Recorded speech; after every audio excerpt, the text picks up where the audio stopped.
There was a time when the G7, the group of seven, represented 46% of the global GDP.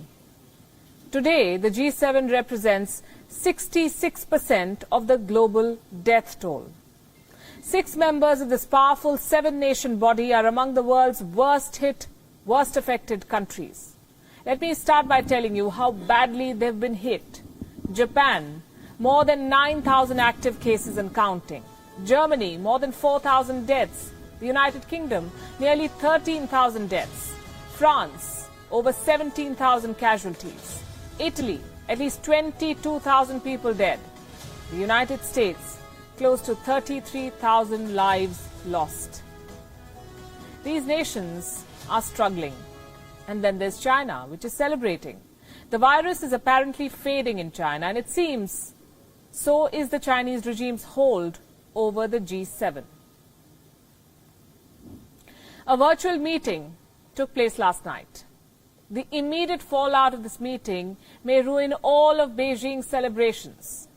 China is slowly being isolated by the G7. Questions are being raised about the origins of this virus, and there are calls for accountability, finally, from new quarters. Leading the charge, like always, is the United States, and this time it is joined by Europe. The United Kingdom and France, both nations have slammed China's handling of the outbreak, though just like the G20 meeting, they did not say very much at the actual conference. Leaders remained bound by self-imposed diplomatic niceties. The gloves came off only later. Speaking at 10 Downing Street, the interim Prime Minister of the UK, Dominic Raab, said that it's time to ask some hard questions of China. So we ought to look at all sides of this and do it in a balanced way. But there's no doubt we can't have business as usual after this crisis, and we'll have to ask the hard questions about how it came about and how it couldn't have been stopped earlier. Questions about how this virus came. The French president, two things. It will be, quote-unquote, naive not to ask such questions. That it will be naive to suggest that China had dealt with the crisis well.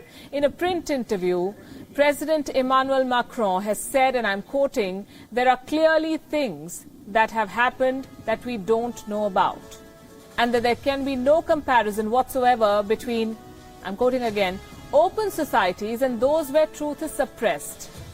Truth is suppressed, he says, some subtle yet very significant remarks. Subtle, though, is not the style of the United States, certainly not under President Donald Trump. The U.S. Secretary of State Mike Pompeo has clearly stated that China needs to come clean. His message to Beijing is this: open up and help explain exactly how this virus spread. The Chinese government needs to come clean. It needs to be accountable. It needs to explain what happened and why it is the case that that information wasn't made more broadly available. This is a laboratory that contained highly contagious materials. We knew that. We knew that they were working on this program. Many countries have programs like this. We knew that they were working on this program. Many countries have programs like this. Now, wait a second. He wants China to clarify, he says, which is great. But did you hear what he said after that? Let me remind you. He said, "We knew that China was working on this program. So Washington was aware about inhumane medical experiments by Chinese scientists at the root of virology." Is this what Mike Pompeo is implying? And if he is, then it sounds more like a confession than a charge, because if the White House knew, what exactly did the White House do to stop China? Nothing. Why? Because the American government was actually funding these so-called programs in Wuhan. I'm sure you remember our report from yesterday.